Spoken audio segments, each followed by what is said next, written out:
London میں تعینات Pakistani high commissioner نفیس زکریا اپنی تقرری کی دستاویزات ملکہ برطانیہ کو پیش کرنے کے لیے بکنگھم پیلس پہنچ گئے، جہاں رسمی تقریب میں نفیس زکریا نے ملکہ ایلزبتھ دوم کو اپنی سفارتی دستاویزات پیش کیں۔ لندن سے رپورٹ کر رہے ہیں بیورو چیف UK غلام حسین اوان۔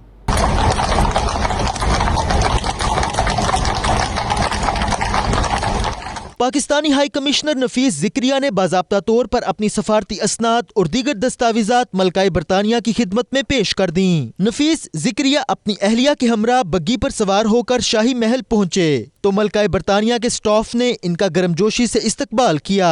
بعد میں شاہی محل میں رسمی تقریب ہوئی جس میں روایتی طور پر نفیس زکریا نے اپنی اسناد پیش کیں۔ پاکستانی ہائی کمشنر نے اس موقع پر صدر، وزیر اعظم اور پاکستان کے عوام کی جانب سے ملکہ برطانیہ، شاہی خاندان، حکومت اور برطانیہ کے لوگوں کے لیے نیک تمناؤں کا اظہار کیا۔ انہوں نے کہا کہ پاکستان کے دورے کے دوران دیے گئے پیغام اب بھی پاکستان کے لوگوں کے دلوں میں زندہ ہیں۔ دونوں ملکوں کے درمیان تعلقات کو مزید مضبوط بنانے کے لیے کام کرنے کے لیے مسٹر زکریا نے بھی اپنے مکمل تعاون کا اظہار کیا۔ Very prestigious and precious occasion of presenting credentials to Her Majesty the Queen. It is indeed definitely an honor for me and it would be an honor for anyone for that matter. It's one moment in anybody's life which one will cherish for the rest of his life. Pakistan اور برطانیہ کے درمیان دوستانہ تعلقات کے فروغ کے لیے ملکہ برطانیہ نے حکومت، عوام اور پاکستان کی قیادت کے ساتھ اچھے تعلقات کی مزید مضبوطی کا بھی عندیہ دیا۔ پاکستانی ہائی کمشنر نے 1961 اور 1997 میں تاریخی دوستانہ دوروں کی شاندار یادگاروں کو تازہ کرنے کے لیے ایک البم بھی پیش کیا جس میں ملکہ برطانیہ کے دوروں کی یادیں شامل تھیں۔ پاکستانی ہائی کمشنر نے مزید کہا کہ حکومت اور پاکستان کے عوام پاکستان کے شاہی دورے کا خیر مقدم کرنے کے خواہاں ہیں۔ ہمارا جو ریلیشن شپ ہے، جو ان کے ساتھ تعلقات ہیں، وہ ہم اس کو مزید مستحکم کریں گے۔ جس جگہ پر ہیں اس جگہ سے ہم نے اس کو آگے لے کے جانا ہے کیونکہ اس کا پوٹینشیل بے انتہا زیادہ ہے۔ ہمارا یہاں پر ڈائسپورا ہے جس کا تعداد 15 لاکھ ہے اور میں سمجھتا ہوں کہ یہ ایک ایسی قوت ہے جس کو بروپر لا کر ہم اس جو ریلیشن شپ ہے، تعلقات کو ہم بہترین سے بہترین جو ہے وہ بنا سکتے ہیں۔ اس موقع پر روایت کے مطابق ہائی کمشنر نے دنیا کے معروف ہاتھوں سے متعلق سامان اور پاکستان کے مزیدار آموں کی سوغات کو پیش کیا۔ ملکہ برطانیہ نے پاکستانی ہائی کمشنر کا شکریہ ادا کیا اور پاکستانی تحفوں اور سوغات کی تعریف کی۔ ملکہ جو ہے انہوں نے جو ان کے وزٹ ہوئے تھے پاکستان 1961 میں اور 1997 میں، ان کو آج تک چیزیں یاد ہیں اور میں نے ان کو جو ہے ایک البم بنا کے دی ہے ان کے اس وزٹ کی جو کہ ان کو بے انتہا پسند آئی ہے۔ اتفاق سے آم کا سیزن تھا، میں نے ان کو آم پیش کیے جو ان کو بے انتہا پسند ہے اور پھر پاکستان کے کچھ ہینڈی کرافٹ وغیرہ تھے۔ ملکہ کے ساتھ ملاقات کے بعد ہائی کمشنر اور ان کی اہلیہ سرکاری گاڑی میں ہائی کمیشن واپس آئے۔ اس موقع پر ہائی کمیشن میں ایک استقبالیہ کا اہتمام کیا گیا اور شرکاء نے کچھ یوں اظہار خیال کیا۔ Most important thing is that we need to develop and relationship between UK and Pakistan, and even we need to go further and we need to improve the relationship between two countries. High Commissioner and this High Commission is doing a great job for Pakistani diaspora in the country, and we are very pleased with the efforts they are making to help the Pakistani community. Pakistan and Sri Lanka are very great friends. We have a very strong relationship and a friendship, and of course Pakistan is a member of SAARC in the region as well as one of our neighbors, and in that context I'm very pleased to be associated with this presentation of credentials today, and I congratulate His Excellency the High Commissioner on a very successful tenure and his wonderful presentation of credentials to Her Majesty the Queen to the Court of St. James. Pakistan, it's a great country, and as Kuwait we have excellent and very close relationship. And here in United Kingdom, as you know, that they have full respect to Pakistan and to their progress there. We wish them, that to celebrate every year and this occasion, and this is a great occasion. استقبالیہ تقریب میں ڈپلومیٹری برادری، parliament کے نمائندوں، میزبان حکومت کے اعلیٰ نمائندوں اور میڈیا کے نمائندوں نے شرکت کی۔ برمنگھم میں مجلس علماء شیعہ یورپ کا سالانہ کنونشن منعقد ہوا جس میں یورپ میں بڑھتے اسلاموفوبیا اور اس کی روک تھام پر گفتگو کی گئی۔ عابد کاظمی کی یہ رپورٹ دیکھتے ہیں۔ بس اسی شوق میں آ جائے شہادت مجھ کو ہر گھڑی رہتا ہوں تیار. مجلس علماء شیعہ یورپ کی 26ویں کنونشن کا انعقاد ادارہ معارف اسلام برمنگھم میں ہوا، جس میں یورپ بھر سے علماء اکرام اور دیگر کمیونٹی رہنماؤں نے شرکت کی. کنونشن سے مجلس علماء شیعہ یورپ کے صدر مولانا سید علی رضا رضوی، بزرگ عالم دین سید امیر حسین نقوی، مولانا معظم علی کمی اور دیگر نے خطاب کیا. انہوں نے یورپ بھر کے علماء پر زور دیا کہ وہ امت مسلمہ کو متحد رکھنے میں اپنا کردار ادا کریں. شر انگیز عناصر مسلمانوں کو آپس میں لڑانا چاہتے ہیں، جن پر نظر رکھنا اور نوجوان نسل کو ان سے بچانا ہم سب کا فرض ہے. اس دوران معظم رضا اور عامر ثقلین نے نعت رسول مقبول صلی اللہ علیہ وآلہ وسلم اور منقبت پیش کر کے سما باندھ دیا. روی جبر ہوس ظلم کے عاشق کے لیے، یعنی ہر دور میں ہر بیعت فاسق کے لیے میں ہوں ایک پیکر ان کا. مولانا ڈاکٹر عباس نقوی، مولانا فدا حسین بخاری اور مولانا نیاز حسین نقوی نے میڈیا سے گفتگو کرتے ہوئے کنونشن کے اغراض و مقاصد سے آگاہ کیا. پرائمری اسکول سے بچوں کے لیے ضروری کیا جا رہا ہے، تو ہماری یہی کوشش ہے کہ والدین کو جو ہے وہ اتھارٹی اور فریڈم دی جائے، جو اپنے بچوں کے لیے جو چاہتے ہیں، جو بہتر چاہتے ہیں مستقبل، اس میں وہ انوالو ہو سکیں، ان کا سے ہو اور اس میں ان کو ڈیسیژن میکنگ جو ہے وہ پاور دی جائے. اور ایز اے ہول یہ جو لا ہے RSC کے اسکولس کے حوالے سے، بچوں کے حوالے سے، ہم نے یہاں کمیونٹی لیڈرز کو جو ہے نا اس میں اپڈیٹ کیا ہے. اسلامی سینٹروں کی سیکیورٹی کے حوالے سے بات ہوئی، اور یہ جو اسکولوں میں جبری تعلیم دیے جانے کا سلسلہ شروع ہونے والا ہے RSC والا، اس کے حوالے سے بات ہوئی. اور اسی طرح ہم جو پورے UK میں بچوں کے امتحان لیتے ہیں، جو ہم نے 7 کتابیں ریلیجیس شائع کی ہوئی ہیں، ان کے حوالے سے کورسز کے حوالے سے بات ہوئی. یہاں پر ان تمام مسائل کے اوپر ڈسکس کیا گیا اور لوگوں نے اس پر اپنے ویوز کا اظہار کیا، اور علماء نے اور جو ایکسپرٹس ہیں انہوں نے اپنے ویوز دیے، اور اپنے قومی سلسلے کو آگے بڑھانے کے لیے جو بہتر سے بہتر تجاویز تھیں وہ پیش کی گئیں. انشاءاللہ امید ہے کہ ہماری جو شیعہ کمیونٹی ہے UK کے اندر اگر ان تجاویز پر، مجلس علماء کی تجاویز پر عمل کرے تو یقیناً ہم آگے بڑھ سکتے ہیں اور ایک بہتر قوم کے طور پر یہاں پر نظر آ سکتے ہیں. شرکاء نے مزید کہا کہ مغربی معاشرے میں رہنے والے مسلمانوں کو جب بھی مسائل کا سامنا ہوتا ہے تو علماء اکرام ان کی رہنمائی کے لیے پیش رہتے ہیں. رپورٹنگ ٹیم کے ہمراہ عابد Kazmi, 92 news Birmingham.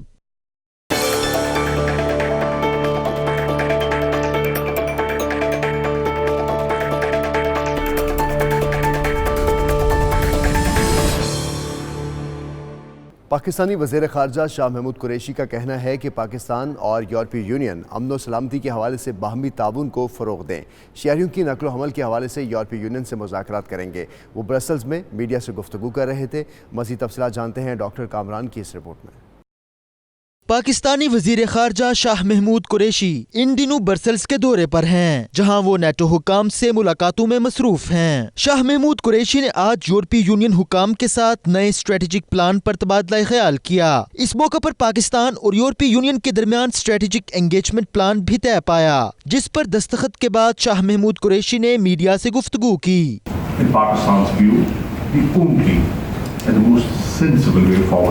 is through a sustained dialogue. The next question was posed to the High Representative, but let me very quickly respond. My impression of the role played by some of the countries that you just mentioned in Orlando while the trilateral discussions were going on, whether it was Germany, France or the United Kingdom, I think their role, my delegation tells me, was a constructive one. They were helpful and they were obviously recognizing the progress Pakistan has made. There are some actions that need to be further looked into, which Pakistan intends to follow through by September. But on the whole, the support from the European Union and some of their key members was constructive and positive.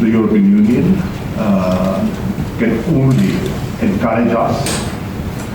It's for us, people of South Asia, to realize where we stand and what lies ahead of us. We need to sort out what is the best way forward. In Pakistan's view, the only and the most sensible way forward is through a sustained dialogue. The next question was posed to the High Representative, but let me very quickly respond.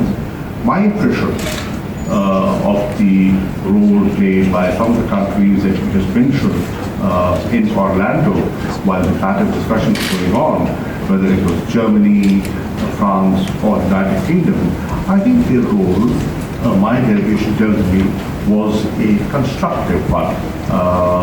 They were helpful and they were obviously recognizing the progress Pakistan has made.